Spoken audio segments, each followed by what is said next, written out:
Steve, like you're having a stress reaction right now because this is one of these companies that you've only heard of for bad reasons. But ASpeed is the company that makes the BMC that is in most personal computers, or all personal computers. So we're getting rid of that one too.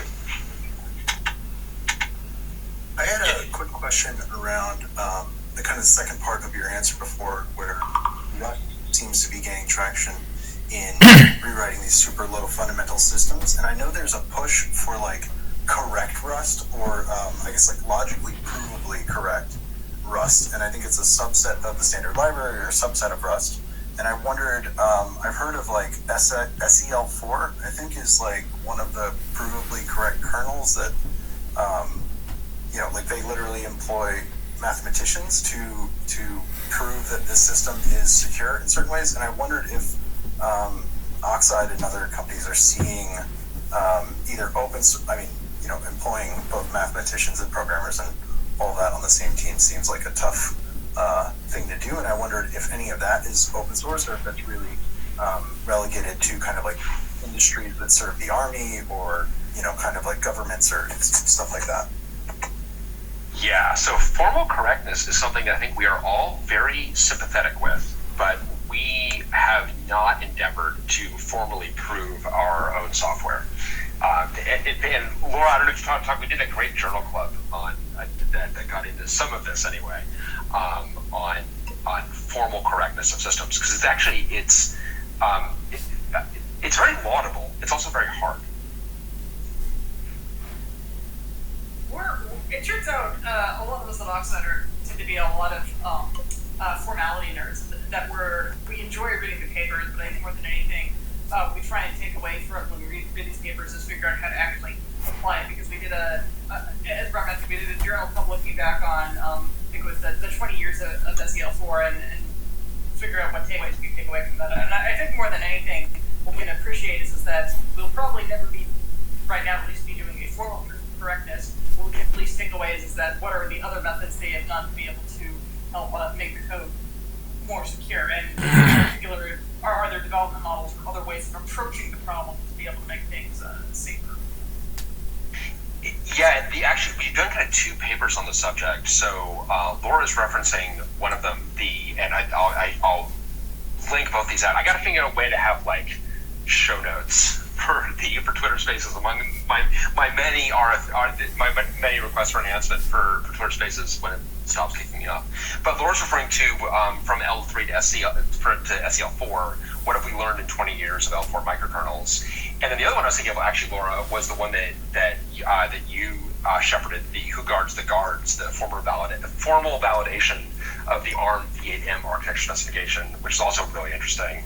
And that, to me, is like an area where formal verification is actually more tenable when you've actually got at the kind of a level that is you can more readily reason about. But I thought that was also a really interesting paper. As you say, Laura, we're definitely formality nerds. So, Bryan, for a minute, I completely forgot that I ran the journal club about that until you actually mentioned that. No, it's also a very good paper. I think that one actually was one in particular because it was actually a lot more approachable, I think, and that it was more practical in terms of actually saying how do we try and figure out some of these ones for verifying a formal specification, because it wasn't quite as abstract as for some things. It was closer to trying to figure out how exactly we can verify that a machine model is actually doing exactly what we say it wants to. So a lot of what we're trying to do is, how do we make sure that this abstract hardware is actually doing something useful? So. Hey, great. I'm not sure if that answers the question or not. No, that was amazing, and I really appreciate it. Please definitely link that out. I guess it kind of, my answer, or like kind of what I parsed, was that it's almost like certain features or certain functional aspects of that work, it is actually implementable, and like kind of like a super small subset can make certain pieces of the system safer. Is that accurate? Yeah, I think so. And it's small but important aspects of it, and that we can actually, there's a lot to be gleaned from all of the work that has happened on those systems. And so I think our kind of challenge is like, how can we, just as Laura was saying, like how can we satisfy our need for formalism without getting too pedantic about it, or too, you were mentioning kind of the safe rust versus quote unquote unsafe rust. And I think sometimes you can end up getting, you don't want to lose the forest for the trees, right? You want to be sure that a system that we never deliver doesn't actually improve anyone's lives. So that's kind of the challenge. We mentioned our journal club. I don't know, Adam, maybe we're talking about what we've done there, because I think it's actually, you and I both experimented with journal clubs in previous lives. I feel like we've got something that seems to be working decently well at Oxide that may be replicable for other companies.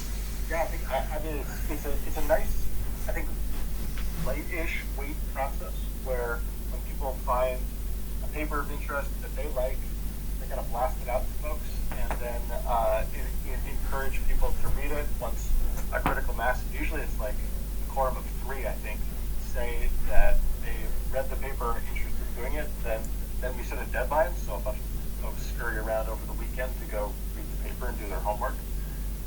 We record it because Bryan loves all the recorded meetings, of course, like everything must be recorded. No, and it's actually been great for new folks joining.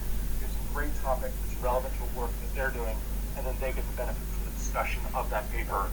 Not as much as they got to participate, but it's still great having those artifacts. And I think one of the things that that I've tried to institute at other organizations is just it never kind of got its momentum. It never became something that we did as a matter of course. And some of that became because it was like it was too heavyweight. People were reticent to propose papers because then they thought they had to present on the topic, and people didn't do the homework because they thought that they'd be able to absorb it passively. And so explicitly we asked the folks who proposed the topics to be coordinators, but not presenters per se. And then we also ask everybody to read the paper. Yes. I feel like the two things that we've done that have been valuable that I've not done, and I think you and I have both separately not done in previous times tried to do this, is everyone's got to read the paper in advance, and then there's no fixed cadence with respect to time. It is purely lazy evaluation when someone has a paper that they would like others to read with them. And that together, like so far, I feel like that's been, I feel like the nice thing about the system is like it can never be failing. There can just be an indefinite long period. There can be an arbitrarily long period of time, right? No, because I feel like that's you can't fail. You can't fail. No, but this is the problem I've had. It's like when you had this fixed monthly cadence, and then like the first couple are really good, and then you get this problem that you're describing, Adam, where people like you have these really good presentations of the paper, and they're like, "Why does anyone want to read the paper? I'm not going to read the paper. I'm going to go listen to Adam present the paper." It's like, why would I read the paper when I can have Adam's going to give me a deck that walks through it? It's like that's a lot. Then it doesn't work. Well, and then I think we are certainly in a privileged position, but I think other folks may find that authors of papers are often quite amenable to chiming in or joining in, and certainly no one gets offended if you send them an email and say, hey, my group at work is reading a paper of yours because it's relevant to our work. Would you be interested in joining? Especially in like pandemic times when we're all looking for excuses to like get away from our toddlers for half an hour, which is what I'm doing right now. I think a lot of authors of papers or these topics are really excited to see their work making it into potentially more pragmatic settings than they originally intended them for. Well, yeah, I mean, Laura, you had bootstrapping trust in modern computers was great. Jonathan, the author, joined us, and I thought that was a great discussion. I really enjoyed that. Yeah, that was another one where I'm pretty sure I set a bit for the club still because in some respects, I have to suffer this. You all should have to suffer through it with me in terms of other things, which is actually okay. Yeah, I don't know. So, Laura, have you done the journal club? Journal clubs prior to Oxide, and what's your take on how that process has worked? I haven't really done a formal journal club like this, but I think I agree with everything that's kind of going on an as-need basis has been really effective. Although I think what it is that a lot of times come up with things, and I think what ends up needing captured is some of these actually quite nimble and schedule something, and that really gets things off. So I think it's just a matter of everybody managing to get enough scheduling down to be able to put something on the calendar. Yeah, but I think it is great. I mean, I think something you tried to build, and that's something that's been important to me in every engineering organization that I've been a part of, is having that culture of looking to other work that's been done Not because everything's been done before, but just because you don't want to have to relearn something that someone has already learned and talked about. And if you can leverage someone's wisdom, it's like, boy, that seems like it's time really and energy well spent. Yeah, but but Brad, to that point, we were talking about open source earlier and the revolution. And are we ever going to make progress if we keep on rewriting things from scratch? But it's only from scratch, even a de novo implementation, if we're not learning from existing systems. And I know, Bryan, you and I have talked about this, like the frustration of like systems that fail to learn from the systems before them. It's just really challenging. It's frustrating. Personally, about like the work we did in D-Trace, and there's lots. I think that there's plenty that folks could just do better. But start from learning what we did and learning the mistakes that we made, and then just make it better, rather than sort of building without learning. And having that be part of the culture in your company organization is really important. Well, and then, like, how do you pull in those different DNA strands and different perspectives and get to make sure that you're like you are understanding? Because often, like, a different domain did this. This is one of the things I actually really like about Rust. Is like you go to these RFCs, and so often they are looking at how every single language did something, and there's something to be said for that. But really trying to learn as much as possible. Our colleague Steve Klabnik, about half the time when I ask him a Rust question, he'll come back to me with an article on C++ or on Haskell or some other language where good artists copy, great artists steal, where they've stolen from the good work done in those other locations. Yeah, and I just think it's you are learning from the mistakes of others, right? Just like, please don't, because I feel like when you see systems that repeat mistakes, I feel like engineers feel deprived of agency. They feel like my life is deprived of meaning. Like I suffered for nothing. My opinion is too broad strokes there. It just feels like I think this is where, because I do feel like engineering is this like very complicated balance between seeing the world as it isn't and accepting the world as it is. Right? You got to hit that like exact fulcrum. And I feel that like as engineers, especially as you get older as an engineer, it's too easy to no longer see the world as it could be, and you just get mired in the way that the world is just like broken. You just become very pessimistic. I think that's like. Well, to the journal club, we don't also exclusively look at academic papers. We've looked at videos, we've looked at books. I can imagine sort of any artifact that requires some offline time to review being fair game for that,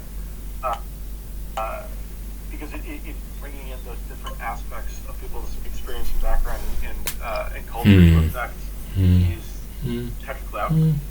One of my favorites was the Katie McCaffrey talk on sagas, which is work that I had been sniffing at, eyes over for like 3 or 4 years. I was really excited to have that, and now that's become a really important part of what we're building in the control plane. Yeah, I thought that was great, and it was so great because we had Katie join us, and it was it was so much fun to ask her all of the follow-up questions. Nate, I saw you trying to get in there a second ago. Yeah, it was kind of what you were talking about learning from previous systems related to all of this discussion is kind of part of what I was getting at too, talking about open source hardware and are we learning from the design level lessons, not just implementation bugs. So it's encouraging to hear that, and I think that as you said, the trick to keeping that spirit of accepting how things are and pushing forward to make them better is something you have to choose consciously. Because if you become unconscious of it, then you will fall to one side or the other, and the default is entropy. I think you're right. No, I think you're right, and I think that like the failure mode, and then you do get the failure mode mainly in upper management, where you just no longer see the world as it is, only as it could be, and you just start like living in the future. Those people, and we don't want to be those people either. Right, that's kind of a curious thing to me because I'm not that by default. The people who are just always sunshine, and I'm like, yeah, but and it's impressive to me, and we need those people to balance us out. But the upper management trap is the cynical road of I feel like I personally now have too much to risk to imagine the world being that much better. Yes, and that's awful. As long as you keep track of the way the world, the way the world is, because when those folks get, I've occasionally worked with these. So I had an executive who would just could not tell the truth. So everything, because if he said something, then we had already built that system, and then he could he's building these castles in his imagination of so you would tell a customer all these things we did, and I'd be like, all that stuff is those are all lies. We haven't actually done any of that. And he's like, Bryan, I studied Greek, and in Greek there is what's called the optative voice, where you refer to something that is actually in the future, but you refer to it in the present tense. And I'm like, did you just is this a euphemism for? But this is just lying. We don't have the optative voice, right? We're just in English. In English, right? But my recollection of that customer meeting is that it was not in ancient Greek and that it was in English. But maybe I was in the wrong meeting. Well, what you need to ask is, so how do you think our customer heard it? That's exactly right. Well, and of course, communication isn't what you meant to say; it's what got heard. Yeah, that executive was fired. Was later fired. Yeah, that lying will always get back to you eventually. Yeah, this is the CEO of mine that was fired on the day my daughter was born, and now those two events are she's a third kid, so it's cosmically linked. They're cosmically linked, and fortunately, she's got a very thick skin, so I'm not really worried about her. But I am worried that she's going to turn 50. I'll be like, oh man, it was 50 years ago today that he was fired. But sad. We become at Oxide we've got we ask people when they apply, we ask them when have you been happiest and why, and when have you been unhappiest and why, and it is so interesting to read all those answers, but man, all the unhappiest and why answers are all basically the same. It's basically we were trying to do the right thing and management prevented it. So it's all of the... Oh man, my mind immediately went to times like that of where, and it was when I was younger and maybe more idealistic and willing to charge at the windmills, and I was like, no, I'm going to stay and fix this, from within, and stayed probably 3 years too long, and actually got some stuff done. But then me and the director, who I was constantly at odds with, left in the same week. It was kind of anticlimactic. Yeah, that is anticlimactic. It's no, you're supposed to stay here and suffer. I leave. I escape. You suffer. Yeah, right. No, I won. It was one of those where, we never ever had a one-on-one or a meeting that was scheduled for 15 or 30 minutes that didn't go. I mean literally 5 or 6 hours. Calling the wives, don't wait up. We're gonna hash this out. And then I'm telling him why what he's saying is wrong, and then a week later I'm hearing my words coming out of his mouth at the staff meeting, and I'm like, okay, it's cool. I don't want credit. I just want it fixed. Right. I guess I was right about that then. I guess that protracted argument that we had for 6 hours, where I had to clear my evening calendar. I guess I was right because okay. Yeah. So it was productive in that way, but it was stressful. It was I swear it was one of those where you took the job, and 2 weeks in you realized you'd been lied to, and all the developers that interviewed me were gone by the time I got there. I just should have walked out the door, and I was too young, and I didn't know that I could do that. I was I can't just leave the job less than 6 months in, right? What's so interesting is interviewing people who've become really savvy about sniffing out some of those conditions, and as a startup founder, one of the best questions that I got asked was, how do you and your co-founder resolve conflicts? And I found that, Bryan, I don't know if folks have asked you that question, but I found it to be very incisive and reflective almost always of folks who had discovered that that's an important attribute of executives and founders. Yeah, and I don't want to hear about that you don't have conflicts. I want to hear tell me how you resolve them. And yeah, it's a very savvy question because it is very, very core, and it's just it's frustrating because we are asking this question of so many folks and seeing all these answers. It's frustrating how much they all have in common, and it's just, to me, it's a lack of trust, that people are not trusting their technologists. I mean, that's to me what I read. I don't know what you read, or Laura, what your read is for those materials. I agree with that completely, and I also agree. I think that there's another aspect of trust in that folks aren't able to walk away, right? They've got this commitment both to the work and they've got this commitment to their colleagues and the artifact of the success of the company, that even in these intolerable and kind of unresolvable conflicts, that it's really hard to peel themselves away. Which I admire at some level. I mean, I've been a dead ender a couple of times. I'll go down to the ship. Oh, yeah. I mean, it's like... Yeah. I mean, you and me both. Exactly. That's relieved to hear. I just want to make sure you're going to go down to the ship with me. It's true. Well, because I talk about the Soul of the New Machine a lot, but I love my favorite line from the Soul of the New Machine is Tom West, who is like a mixed bag as an engineer or as a manager, but saying that he really wanted to trust his engineers, but that trust is risk.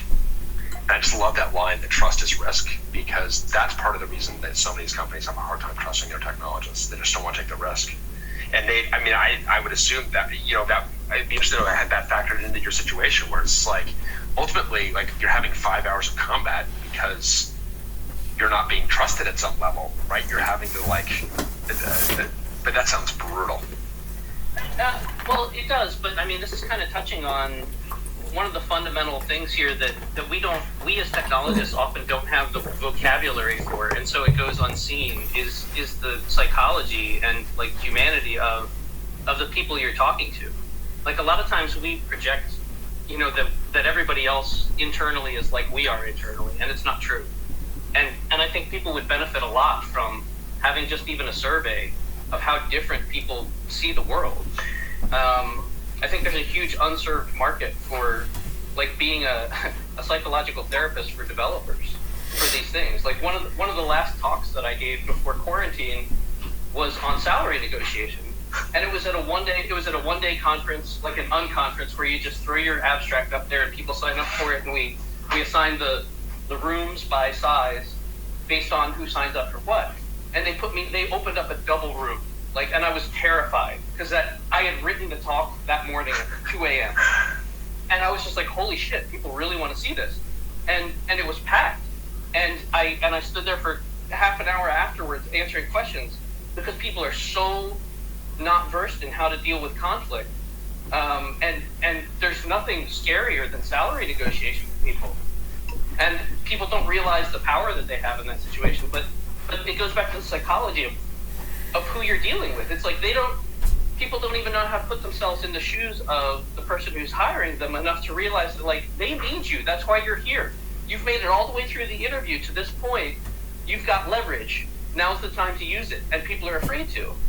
And, it's the same thing when there's conflict and you're already hired. It's like, you're here because you're valued. And people are constantly afraid to lean on that or test it. Yeah, that's interesting. I gotta ask, have you seen our compensation approach at Oxide? I have not. Okay. I should drop the link to the blog entry. So we pay everyone the same at Oxide. And we've got a long blog entry that explains why. But it's been, I think it's been great. I mean, I'll let the other folks at Oxide can speak for themselves, but I think it's been, it's something we were not going to actually talk about, but we found that people who were applying didn't necessarily know how serious we were about our principles and values, and knowing about the compensation was a big part of that. So, anyway, I'll let you find it. That's interesting. I will definitely be reading it. Yeah, it's worth reading. I mean, I think it definitely takes the need for negotiation out, because it replaces it with total transparency. And it has been interesting. You had some folks who've been like, no, I know I read the blog entry, I get it, and I pay everyone the same, but we can talk, right? We can negotiate. I'm like, no, we pay everyone the same. What do you think we do? It's been interesting. Honestly, I think it's been very productive, but I'm obviously biased. That'll be an interesting thing to update my talk with, because I incorporated like a survey of like the Netflix model and like the Big Five model and all those things. So yeah, well, don't worry. In your defense, we only talked about this like a month ago, something like that. So it's been pretty recent. There are a lot of smaller shops that are open books and very transparent, and that's got its upsides and downsides too. So I'll be interested to see how it goes and to read that. I actually saw the blog post in my RSS feed, and then it took me 2 weeks to understand it. By the way, like it was not really easy to understand from. But wait, what am I reading right now? So, and then I sent it to my co-founder, and he also took him 2 weeks to understand. And the next day he came to me and said, "We have to do this. Like for a long time, we always argued how do we want to pay people, and then after we read this, we said, okay, this is actually pretty makes sense thing to do when everyone is really equal. Then you understand that there is less negotiation and more work, basically." Yeah, I mean, certainly I feel that it has fostered our sense of teamwork. It has, I've had people phrase it to me different ways. I've had one person phrase it to me as like, that I realized that there was a part of my brain that was always thinking about this, and that part of my brain can now just focus on the problem. So it's been, I think it's been, I don't know how to be right, so you can chime in here. To that point, Bryan, I think sometimes it's not about what you're getting paid, it's what the other person is getting paid. That right. Sticks in people's heads. Like, I know, and like, how shitty is that? Not wanting to feel like a sucker. Right. And not wanting to feel taken advantage of, and having that transparency of it, in particular, if everyone getting the same salary, especially, I think, it's going to be hard. I'll be very interested to see how long we can hold on to that at Oxide, through hiring people with radically different titles, hiring salespeople in particular. I don't know. It's a social experiment for sure. We are. Right. It's going to be tricky, but I think certainly when there's so much sort of just existence risk on the table that it takes this whole category of bullshit out of everyone's head and says, let's put our head down and make this company worth something and make our time worthwhile, and let's set aside the who has 7.5 years experience versus 10 versus 3 or whatever. Just say everyone's going to bring something, everyone's going to contribute, and it'll work itself out.